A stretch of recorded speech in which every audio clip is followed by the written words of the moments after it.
Vous allez faire quoi chez vous, chouchou? On va mettre de la farine avant, sans farine là. D'accord, mais vous allez faire quoi? Et je vais aller faire des crêpes. Ah, des crêpes, d'accord. Là maintenant, on va... Mettre des œufs. On va casser des œufs. Oui. On a besoin... Attends, on va casser des œufs dans ça, comme ça on va enlever les coquilles. Voilà la cuillère. Attends, il faut enlever la coquille, il ne faut pas laisser la coquille dedans. Dis-moi la coquille. C'est bon, il n'y en a pas. Allez. C'est ça la coquille. C'est ça. Quand tu casses l'œuf... Hein, chouchou? Oui. C'est ça la coquille. Oui. Quand tu casses l'œuf, laisse-moi te montrer comment tu tiens. Tu tiens d'une main et tu donnes un coup sec, pas trop fort, hein? Comme ça. Et après, tu déposes la cuillère et après, tu ouvres doucement. Mais c'est super.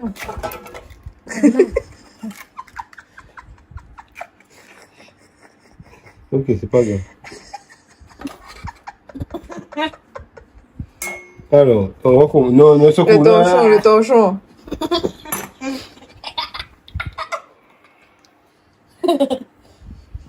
Tu veux recommencer? Là, tu fais doucement, hein? T'as vu? Allez, tu casses. Pas faire trop. Oh. Encore un peu. Voilà, c'est bon. Là, tu ouvres doucement, doucement. Voilà, encore doucement. Voilà, c'est très bien, Doudou. Tu vois, c'est tout un art de casser un œuf. Hein? Ouais. Ça n'a pas l'air. Hein? Oui. Bon, ok. En faisant le choix il y a quelques années d'instruire moi-même mon enfant, j'ai décidé de récupérer cette part que le système nous demande de lui abandonner, à savoir l'instruction de nos enfants. Parce que, rappelez-vous, il n'y a pas si longtemps que ça, instruction et éducation, c'était un même ensemble. Nos ancêtres savaient très bien qu'un enfant n'est pas un disque dur que l'on remplit avec des données et des informations que l'on estime indispensables. Nos anciens savaient qu'un enfant apprend en regardant, en mimant ceux qui savent, en observant, en écoutant le rythme, en observant la nature, en écoutant les histoires du soir, en écoutant le sage du village ou du quartier. Nos anciens savaient tout ça. Mais aujourd'hui, l'éducation et l'instruction apparaissent comme deux choses distinctes, comme si elles s'opposaient, comme dans des cases séparées. En opérant cette distinction, on a cherché à déposséder les parents de ce qui pourtant leur revient en premier lieu. L'éducation, y compris l'instruction. Donc ici, je veux vous parler beaucoup d'instruction parce que c'est justement la part que vous avez fini par croire que finalement, elle ne vous appartient pas, que pour laquelle vous n'êtes pas compétent, pour laquelle vous n'avez pas le temps, pour laquelle vous n'avez pas été formé. Je vais vous rappeler ici, aujourd'hui, que cette croyance que vous avez vis-à-vis de l'instruction, c'est une croyance inculquée, qu'on vous a enfoncée dans le crâne, mais qui ne correspond pas à la vérité. Je me rends compte que on se donne beaucoup d'excuses, on se trouve beaucoup d'excuses pour ne pas investir cet espace-là de l'instruction. Peut-être que ça nous arrange quelque part parce que c'est un espace exigeant.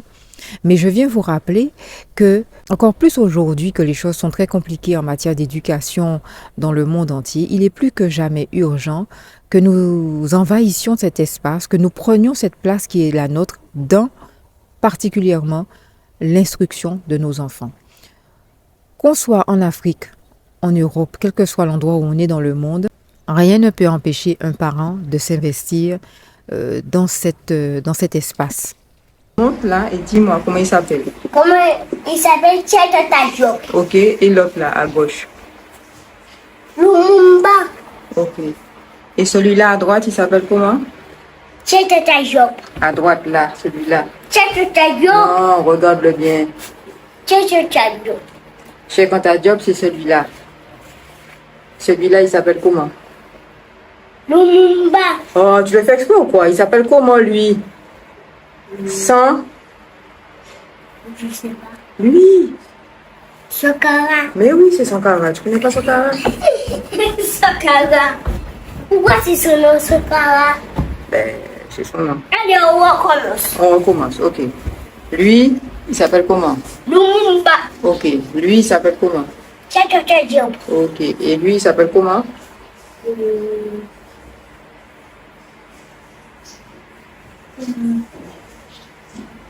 Non, mais tu le fais exprès. Il s'appelle Il s'appelle Sans. ça. Comment il s'appelle lui? Il s'appelle Sans. Ça. Non, mais Sankara. Sakara. Allez, on recommence. Avant, je veux dire Sakara. Alors, lui, il s'appelle. Lumumba. Lui. Tata Diop. Mhm. Sakara. Voilà. Très Je bien. connais le nom maintenant. Ah, ben oui, tu connais le nom. Allez, on recommence. Mais tout dépend de ce que l'on entend par instruire. Alors, quand on va chercher l'étymologie du mot instruire, voilà ce qu'il nous apprend. Le mot instruire vient du latin instruere, qui veut dire construire dedans. Le sens premier donc du mot instruire, c'était donc construire en dedans, façonner, former de l'intérieur, donner une direction, aider à grandir pleinement. À partir de là, les routes, on comprend bien que l'instruction telle qu'elle nous est présentée par le système scolaire ne correspond pas à la manière naturelle d'instruire un enfant.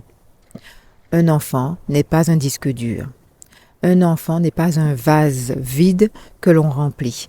Un enfant est un être vivant qui a besoin de liens, qui a besoin d'être entouré, qui a besoin d'être protégé et qui a besoin surtout d'être appréhendé dans son entièreté. Un enfant n'est pas qu'un cerveau. On parle beaucoup du cerveau à l'heure actuelle, mais on oublie aussi le cœur. Savez-vous que le cœur est le premier organe par lequel on naît?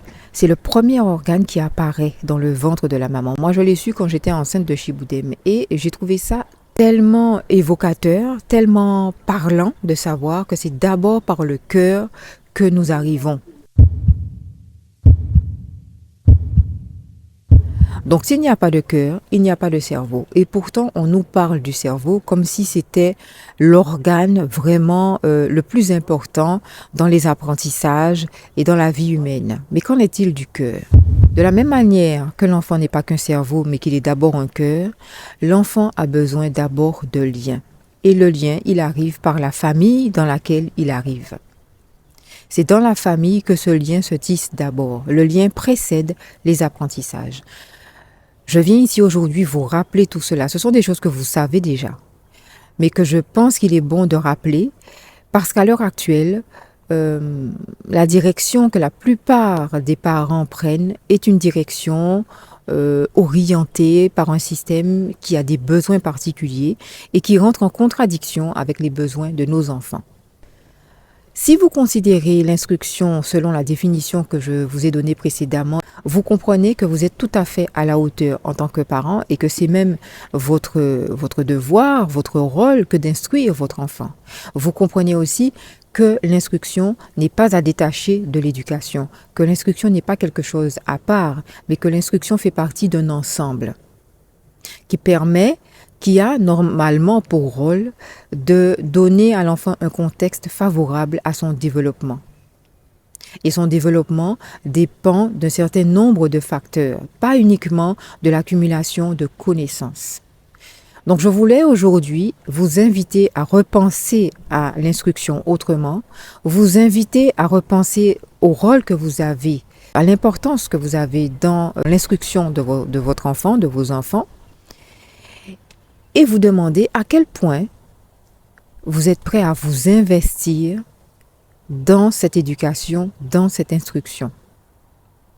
Parce que prendre en considération, prendre la responsabilité de cette instruction, c'est aussi embrasser un certain nombre de richesses et je dirais même une cure vis-à-vis de soi en tant que parent. Instruire son enfant, c'est dans une certaine dimension s'accorder une thérapie que l'on ne peut trouver ailleurs. La vie nous donne l'opportunité d'aller guérir le petit enfant qui est en nous.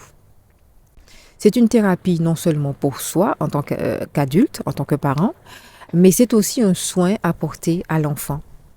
Parce que à travers cette thérapie-là, on a l'occasion de venir réparer chez nous quelque chose qu'on évite de lui transmettre.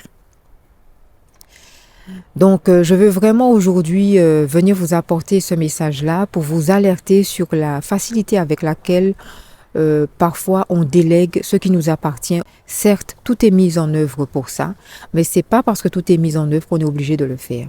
Et rien n'empêche à un parent, que son enfant soit scolarisé ou pas, rien n'empêche à un parent de prendre toute sa part dans l'instruction de son enfant. Parce que d'abord, c'est sa place. Parce que si nos enfants arrivent chez nous, en nous, ça n'est pas par hasard. Nos enfants sont quelque part des clés que la vie nous donne sur nous-mêmes. Et en déléguant cette responsabilité à d'autres, en laissant cette responsabilité à d'autres, nous passons à côté de cadeaux que la vie a à nous offrir. Je vous laisse les Roots méditer sur ces quelques mots que je tenais à vous dire ici. J'ai profité de cette belle promenade que nous sommes en train de faire en famille pour vous laisser ce message.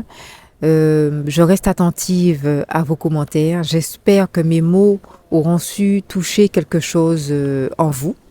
Dites-moi quoi. Parfois, ça peut soulever des choses qui ne sont pas agréables, mais qui sont quand même nécessaires de regarder. Instruire son enfant soi-même, c'est défaire des nœuds en soi, qui permettent une transmission plus fluide, plus facile, plus belle, plus riche, plus forte. Merci les Roots. À très bientôt. À la prochaine vidéo.